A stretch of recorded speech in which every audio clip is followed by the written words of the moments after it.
Good morning student. Last lecture में हम लोगों ने देखा था लीनियर इक्वेशन को कैसे सॉल्व करते हैं बाय मैट्रिक्स मेथड। ठीक है, तो उसके कंडीशंस को हम लोगों ने यहाँ पे नोट डाउन करके रखा है। एक बार दोबारा से रिकॉल कर लेते हैं। अगर मैट्रिक्स जो भी मैट्रिक्स का हमको सॉल्व करना है लीनियर इक्वेशन के लिए, तो दो कंडीशन पड़े थे, कंसिस्टेंट सॉल्यूशन और इनकंसिस्टेंट सॉल्यूशन। कंसिस्टेंट में यूनिक सॉल्यूशन और इनफाइनाइटली मेनी सॉल्यूशन आता है, इनकंसिस्टेंट में नो सॉल्यूशन। करेक्ट। तो दो तरह के क्वेश्चंस पहले ही मैंने बताया है। आइदर तो आपको ये पूछ सकता है कि whether this equation has consistent solution और इनकंसिस्टेंट सॉल्यूशन, अदरवाइज उसको सॉल्व करने में पूछ सकता है, मतलब finding the value of x y z, जैसे ये क्वेश्चन दिया हुआ है। करेक्ट। तो कैसे सॉल्व करेंगे देखते हैं।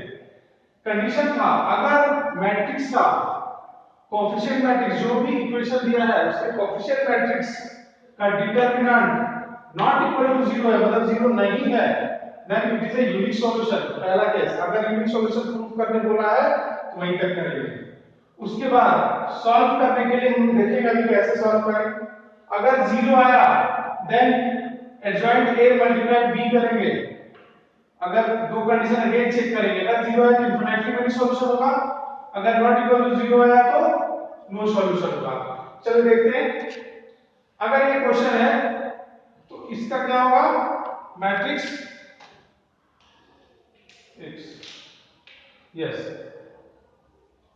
ये क्या होगा, 3 2 4 1 -3 3 -1 2 x y और 8 1 4। करेक्ट। अभी देखते हैं। अब सबसे पहले हमको क्या करना है, सबसे पहले हमको क्या करना है, सबसे पहले देखना है ax b ऐसा है, this is a matrix A x जिसको हमको फाइंड करना है, मैट्रिक्स b। ये नॉन होमोजेनियस हम लोग पढ़ चुके हैं, नॉन होमोजेनियस है, उसको सॉल्व करने का सीख रहे हैं। ठीक है, तो अब ए मैट्रिक्स है, इसका हमको डिटरमिनेंट निकालना है। करेक्ट। इसका तो जब डिटरमिनेंट निकालेंगे, डिटरमिनेंट निकालने आप लोग को आता है, इसका जो वैल्यू आएगा मैं पहले से निकाल के रखा हूं, ये आएगा -17। करेक्ट, आप लोग निकाल लेना एक्सपेंशन मेथड से। तो -17 है, मतलब ये नॉट इक्वल टू 0 है, मतलब क्या है, it has a unique solution. Unique solution होगा इसका। तो अगर क्वेश्चन पूछता है दिस टाइप ऑफ इक्वेशन दिया है, पूछेगा whether it is what kind of equation, consistent solution होगा, इनकंसिस्टेंट होगा, यूनिक होगा। तो पहली बात तो कंसिस्टेंट होगा, उसके अंदर आता है यूनिक सॉल्यूशन, तो यूनिक पूछेगा तो यूनिक सॉल्यूशन होगा। करेक्ट। अब पूछेगा सॉल्व करे, मतलब x y z का वैल्यू निकाले, तो कैसे निकालेंगे, इसके लिए बताए थे ax इजिकल टू b है, x इजिकल टू क्या होगा, a इनवर्स b। जब यूनिक सॉल्यूशन का ऐसे फाइंड करते हैं तो b तो हमको पता है, a इनवर्स निकालना होगा। और inverse of A given matrix हम लोग को पता है कैसे निकालते हैं, कोफैक्टर निकालेंगे। ठीक है, तो हम ए इनवर्स का फॉर्मूला क्या होता है, adjoint of A divided by ये। करेक्ट। तो एडजॉइंट निकालने भी आप लोग को आता है, अगर नहीं आता है तो प्रीवियस लेक्चर में देख सकते हैं कि कैसे एडजॉइंट निकालते हैं हम लोग। ठीक है, एडजॉइंट 3 ऑर्डर मैट्रिक्स का ऑलरेडी आप लोग निकाल सकते हैं, मैं निकाल कर रखा हूं, उसको लिख देता हूं। ठीक है, ये आपको आएगा -1 -8 -8 -10 -5 -6 1 -1 9 7, कुछ ऐसा आएगा adjoint of matrix A divided by क्या है, डिटरमिनेंट कितना है था, -17। इसको डिवाइड कर देंगे, we get the A inverse. अब ए इनवर्स आ जाएगा, ए इनवर्स को यहां डाल देंगे तो x इजिकल टू क्या आएगा, ये वाला मैट्रिक्स -5 -6 1 -1 9 7, फिर ये बी मैट्रिक्स इज व्हाट, ये वाला 8 1 4, ये दोनों मल्टीप्लाई है, ये तीनों को मल्टीप्लाई कर देंगे, हमारा क्या आ जाएगा, एक कोई मैट्रिक्स आएगा। ठीक है, अब इसको मल्टीप्लाई करेंगे और x इज व्हाट, x यहां पे है क्या एक्चुअली में, this is X Y, correct यहां पे। तो जब इसको हम लोग सॉल्व करेंगे तो हमारा ऐसा आएगा x y, ठीक है। और सॉल्यूशन जो है आफ्टर मल्टीप्लीकेशन आप लोग कर लेना मल्टीप्लाई, मैंने किया हुआ है 1 2 3 आएगा, मल्टीप्लाई करने आता है, इसमें कोई कंफ्यूजन है नहीं। ठीक है, सॉरी 3 ऑर्डर मैट्रिक्स है ना, सॉरी जेड भी होगा ना, करेक्ट, यहां जेड भी होगा, एक्स वाई जेड होगा, एक्स वाई जेड, करेक्ट। तो नाउ इक्वेटिंग द दो मैट्रिक्स को इक्वेट कर सकते हैं, x is equal to 1, y is equal to 2, z is equal to 3। तो इस तरह से हमको सॉल्व करना है linear equation, non homogeneous linear equation हो, करेक्ट, जब डिटर्मिनेंट नॉट इक्वल टू 0 हो। अब दूसरा केस देखते हैं, जब डिटर्मिनेंट मेरा 0 हो जाएगा तो क्या करेंगे। जब डिटर्मिनेंट, इसको इरेज कर देते हैं, अदरवाइज पॉज करके आप नोट इट डाउन कर लीजिए, ठीक है।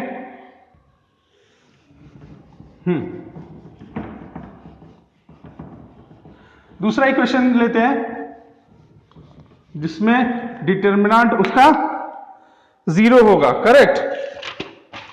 दूसरा इक्वेशन लेते हैं, x plus 2y plus 3z is equal to 1, 2x plus 3y plus 4z is equal to 2, 3x plus 4y plus 5z is equal to 3, correct. तो क्या हो जाएगा 1 2 3 2 3 4 3 4 5, ये हो गया x y z, ये हो गया 1 2 3 a x b। अब देखो सबसे पहला काम क्या है, डिटर्मिनेंट निकालना है ए मैट्रिक्स का। इसका जब हम लोग डिटर्मिनेंट निकालेंगे तो इसका डिटर्मिनेंट 0 आएगा, आप लोग निकाल के चेक कर सकते हैं एक्सपेंशन मेथड से, इसका 0 आएगा। मैंने वैसा ही एग्जांपल लिया है समझाने के लिए। तो जैसे ही 0 आएगा डिटर्मिनेंट्स, तो फिर हमको उसके अंदर दो कंडीशन है वो चेक करना होगा। उसके बाद क्या निकालेंगे, एडजॉइंट ए इंटू बी निकालना है हमको, ठीक है। मतलब एडजॉइंट निकालना पड़ेगा, कोफैक्टर निकाल के उसका ट्रांसपोज करके, ठीक है। तो जब एडजॉइंट पता है हम लोगों को निकालना, एडजॉइंट फिर उसको मैट्रिक्स बी से मल्टीप्लाई करेंगे तो मेरा जो मैट्रिक्स आएगा, अगर वो 0 मैट्रिक्स आ गया, ठीक है। यहां पे क्या आ रहा देख लेते हैं एक बार, यहां पे, हाँ यहां पे भी हमारा 0 मैट्रिक्स आएगा, ठीक है। इसको मल्टीप्लाई आप लोग कर सकते हैं खुद से, इसलिए मैं बता नहीं रहा हूं कि ऑलरेडी हम लोगों ने एडजॉइंट पढ़ा है बहुत, ठीक है। तो एडजॉइंट ऑफ ए मैट्रिक्स का उसको बी मैट्रिक्स से मल्टीप्लाई करेंगे तो ये 0 मैट्रिक्स आएगा। तो 0 आएगा तो किस कंडीशन में आया, इनफाइनाइटली मेनी सॉल्यूशन। मतलब इस क्वेश्चन पूछेगा कि किस तरह का इक्वेशन है, कंसिस्टेंट और इनकंसिस्टेंट। अगर इन दोनों में पूछेगा तो इनकंसिस्टेंट ही होगा, क्योंकि कंसिस्टेंट के अंदर ही इनफाइनाइटली मेनी सॉल्यूशन आता है। अगर पूछेगा unique solution, infinitely many solution या नो सॉल्यूशन, इन तीनों में से कौन सा होगा, तो infinitely many solution, infinitely many solution, correct. ये तो हो गया कि किस तरह का सॉल्यूशन है, करेक्ट। अब सॉल्व कैसे करेंगे, ये सबसे बड़ा बात है इस तरह के क्वेश्चन को। तो सॉल्व करने के लिए पहले तो ये तो पता चल गया, एक्सपीरियंस कर देते हैं। सॉल्व करने के लिए क्या करेगा, लेट जेड, जो भी थर्ड क्वांटिटी होगा, अगर 3 ऑर्डर मैट्रिक्स है, 3 वेरिएबल है एक्स वाई जेड, तो जेड को पुट करेंगे। अगर 2 ऑर्डर का होता मैट्रिक्स बनता, मतलब इक्वेशन 2 ही वेरिएबल का होता, तो y को लेते के, ठीक है, z को ले लिए के। एनी 2 इक्वेशन, कोई भी 2 इक्वेशन में ऊपर वाला 2 ले लेते हैं, तो क्या हो जाएगा equation, x plus 2y plus 3k is equal to 1, ठीक है। उसके बाद 2x प्लस 3y, k को बेटर है उधर ही लेके चले जाते हैं, ठीक है, minus is equal to 1 minus 3k, इधर क्या हो जाएगा 2 माइनस 4k, ठीक है, हो गया। अब देखो, अब ये पूरे कांस्टेंट की तरह ट्रीट कर रहा है, सिमिलरली इसकी तरह। अब बस ये 2 ऑर्डर का हो गया है, अब इसको वापस से अगेन वही सॉल्यूशन करेंगे, ये वाला चीज, ठीक है। मतलब ये मेरा क्या हो जाएगा, वापस से यहां से कर रहे हैं, ये हो जाएगा मैट्रिक्स इसका पास, कोफिशिएंट मैट्रिक्स इसका 1 2 फिर 2 3, ठीक है, हो गया।